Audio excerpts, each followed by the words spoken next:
So hello दोस्तों, आप सभी कैसे हो? आई होप कि आप सभी बहुत बढ़िया होंगे और बहुत मज़ा ले रहे होंगे बिग बॉस का। लेकिन अभी क्या करें, बिग बॉस में बहुत ज़्यादा हालत ख़राब हो गई है। दो लोग एक साथ निकल गए, शिवानी और विशाल। और हमारे साथ आज योगेश जी हैं। योगेश जी से हम पूछेंगे कुछ बिग बॉस के बारे में। वो बिग बॉस को बहुत अच्छी तरीके से देखते हैं, उन्होंने मेरे साथ एक्सप्लेन किया बैठ के। तो अभी बिग बॉस के बारे में पूछते हैं योगेश जी से। तो योगेश जी आइए और हमें बताइए कुछ बिग बॉस के बारे में। पहले तो सबसे पहले आपका स्वागत है जी।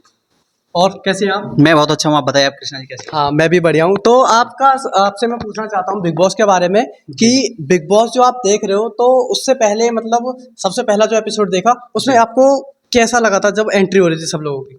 जब सब लोगों की एंट्री हो रही थी, बहुत मज़ा आ रहा था, बहुत एंजॉय कर रहा था मैं, बहुत ही अच्छी तरीक़ा से उसको देख रहा था। जब शिवानी की एंट्री होती है, विशाल की एंट्री होती है और लवकेश की, मैं तो उनको ही बताऊंगा ज़्यादातर जिनको मैं जानता हूँ। हाँ। ठीक है, तो इनकी जो एंट्री हुई थी बहुत ही बिंदास एंट्री हुई थी। और जो शिवानी की एंट्री हुई थी और जो शिवानी ने बोला था अपनी गाँव के बारे में कि मिट्टी, ये जो मटका है इसमें क्या है, मिट्टी है, और कहा कि गाँव की है, मेरे गाँव की, मैं इसी से जुड़ी हुई हूँ। तो उसने जो बोला था, मज़ा आ गया था। अच्छा, तो एंट्री 16 लोगों की हुई थी, तो आपको सबसे प्यारी एंट्री किसकी लगी थी? सबसे प्यारी एंट्री जो उस पे लवकेश आया था ना बाइक पे। हाँ, तो वो बहुत अच्छी एंट्री लगी थी मेरे को। जी जी जी, हाँ, वो बहुत अच्छी एंट्री लगी अच्छा थी। ठीक है। तो जैसे बिग बॉस चलने शुरू हुआ, 2-3 दिन हुए, तो सबसे अच्छी जो बॉन्डिंग बनने लगी थी वो किन किन लोगों की बनने लगी थी?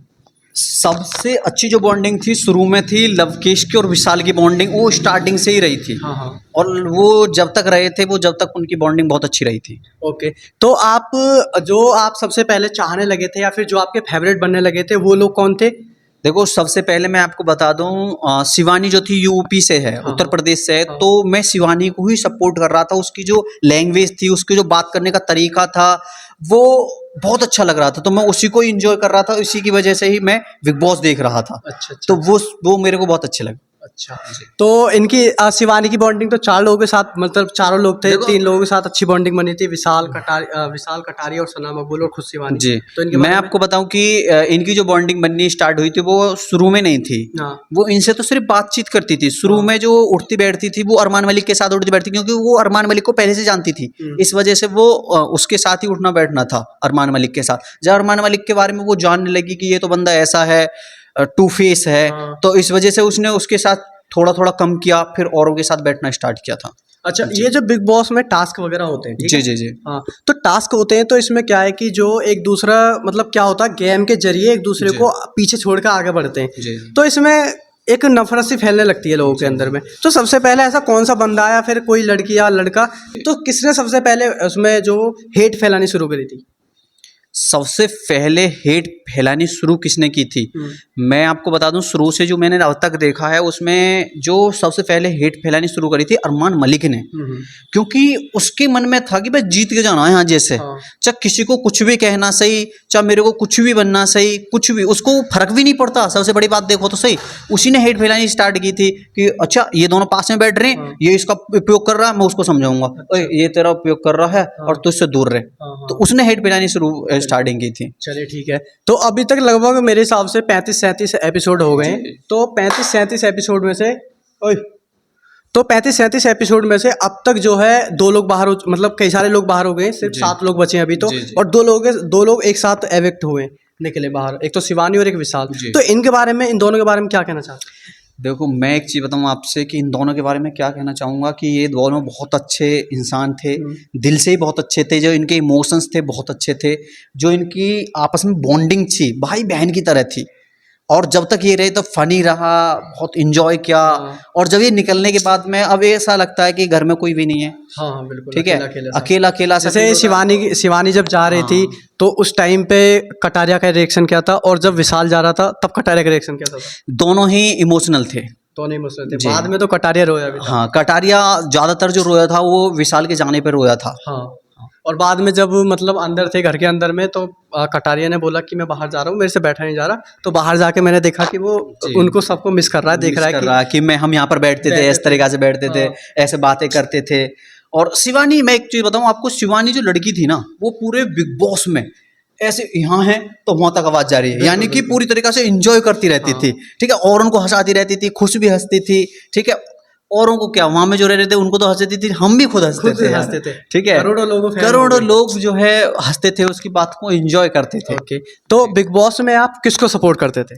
मैं शिवानी को सपोर्ट करता था। लेकिन वो तो अभी बाहर है, आप किसको करोगे? अब किसी को नहीं करूंगा, क्यों? क्योंकि मैं उसी को सपोर्ट करने के लिए मैंने 29 रुपये का रिचार्ज कराया। मैं तो चाहूंगा कि मेरे 29 रुपये बिग बॉस वापस करे।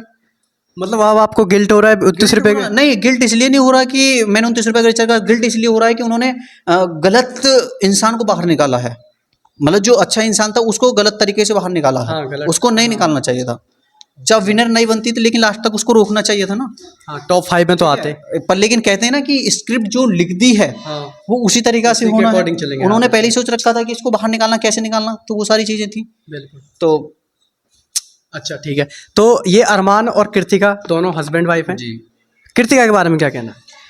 कृतिका के बारे में क्या कहना है, बस इंगे से चिपड़ती है बातों को रणवीर पे लगा देती है, इंगे से चिपड़ती है बातों को साई केतन पे लगाती है, थोड़ी बहुत जो उस पे लगा देती है, नेजी पे। अच्छा, ये अभी एक टास्क हो रहा था इनका रनिंग करने वाला, जिसमें ज़ॉम्बी वगैरह का टास्क दिया था, तो उसमें एक इनकी बहस हो गई थी बहुत। देखी थी हाँ, आपने एपिसोड, तो आप देखा देख ही था, रहोगे। देखा। तो उसमें कृतिका का रिएक्शन देखा था, वो आपको कैसे मतलब जीभ से कर रही थी जी उसको? से जैसे बोलते हैं ना कि हाँ, मैं एक चीज बताऊँ, जैसे बोलते हैं ना इसमें जो बोला गया कि सोना मकबूल नागिन है, मैं आपको बताऊँ नागिन तो ये है रियल में, कृतिका नागिन लगती है। ऑकवर्ड लग रहा था, ऑकवर्ड, हाँ, बहुत ज्यादा ऑकवर्ड लग रहा था। किस तरीके से बदतमीजी है क्या यार। चलो, एट द एंड जो भी हुआ। जी जी। हाँ, बाकी अभी बिग बॉस में अभी तो 7 कंटेस्टेंट रहे, तो इनमें से आप शायद किसको सपोर्ट करोगे? मैं किसी को नहीं कर रहा, मैं तो बिग बॉस देने ही बंद कर दिया और जो सिनेमा को अनइंस्टॉल मार दिया। अच्छा, मतलब इतनी तगड़ी हिट हो गई अब सिनेमा से?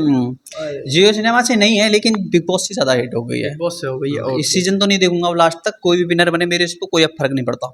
अच्छा अच्छा, ठीक है।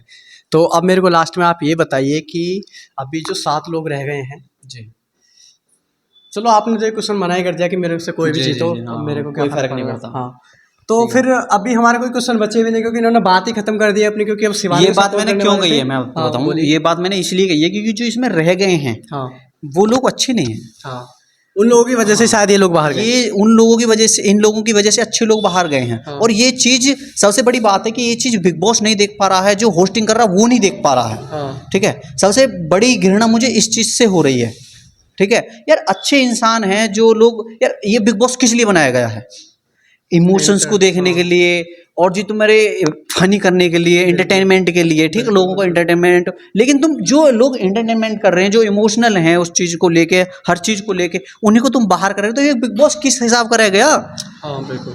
किसी भी हिसाब का बिग बॉस नहीं रहा ना ये तो। फिर तो ये तो इस तरीका से रहा कि भाई चलो हमने लिखा कि भाई इसको बनाना है, चाहे इनको बाहर कर दो, चाहे कितना भी अच्छा इंसान है इसको तो बाहर करना ही है। विनर किसको बनाना? अनवर मलिक को विनर बनाना। हाँ, और ऐसे इंसान को, चूतिया इंसान को विनर बना रहे, बताओ यार। एक नंबर का चूतिया इंसान, बहुत हेट फैलाने वाला व्यक्ति है। बहुत ज्यादा हेट फैलाने वाला, बहुत बड़ा मुझे मूर्ख और चूतिया इंसान लगता है। मूर्ख तो नहीं कहूंगा क्योंकि दिमाग का काम करता है, लेकिन चूतिया है, दूसरों का मूर्ख जरूर बनाता है। अच्छा, तो एक चीज यहाँ पर निकल के आ रही है कि लोग कैमरे के पीछे कैसे होते हैं और कैमरे के सामने कैसे हाँ, होते वो हैं। चीज तो हमें अब बिग बॉस में देखी होगी। हाँ, बिल्कुल। अब ये जितने भी लोग यहाँ पर गए हैं बिग बॉस के अंदर में, इन सब के मिलियंस में फॉलोवर्स हैं। जी, अब ये क्या है भाई, पब्लिक से अगर मान के चलो आप भी हमें देख रहे हो, तो हम भी आपसे कहेंगे कि भाई और बहन, मतलब ऐसे बोल के कि आप प्लीज़ हमारे चैनल को सब्सक्राइब करें। बहुत अच्छे दिल से बोलेंगे ये बात, लेकिन बिग बॉस में पता चलता है कि लोग कितने हेट वाले, कितने अच्छे तरीके से लोगों से पेश आते हैं। तो इसमें सबसे ज़्यादा जो पेश बुरे तरीके से आता है, जो देखा, मतलब अब की बात ये है कि कैमरे के पीछे इंसान कुछ और होता है, कैमरे के सामने कुछ और होता है। जब बिग बॉस के अंदर में अरमान मलिक है, तो अरमान मलिक देखो कितनी हेट फैलाता है। तो वो क्या लगता है कि अगर ऑडियंस से उसकी हेट होती है, तो वो किस तरीके से ऑडियंस से हेट करेगा? हाँ, इसी तरीका से करेगा जिस तरीका से, हाँ, गलत तरीके से अगर उसे अनसब्सक्राइब करते सारे लोग, तो उसको कोई फर्क नहीं पड़ता इस चीज से, कोई मरे या जिए, उस चीज से उसको फर्क नहीं पड़ता। तो अपना बना लिया है ना, बेस बना लिया है। बेस बना लिया, उसे पता है कि लाखों रुपए महीने के आ ही जाते हैं। बिल्कुल, बिजनेस वगैरह चालू कर लिया कर उसने। दिया उसने। तो बाकी हमारे यही क्वेश्चन थे, और कोई आपको क्वेश्चन पूछना हो तो मेरे से आप पूछ सकते हैं। नहीं, मेरे को क्वेश्चन कोई नहीं पूछना है, ऐसा कोई नहीं आ रहा मेरे दिमाग में क्वेश्चन। ठीक है, और बस मैं तो यही कहूँगा, बस विनर कोई बने, बस अरमान मलिक ना बने विनर, क्योंकि मैं नहीं चाहता कि ऐसा इंसान विनर बने जो इंसान को खुद नहीं पता, और जो इंसान दूसरों का माइंड वॉश करता है वो इंसान कभी विनर नहीं होता। ठीक है, तो थैंक यू। फिर चलिए, फिर थैंक यू, मिलते हैं आपसे बाद में। ठीक है जी, ओके, थैंक्स।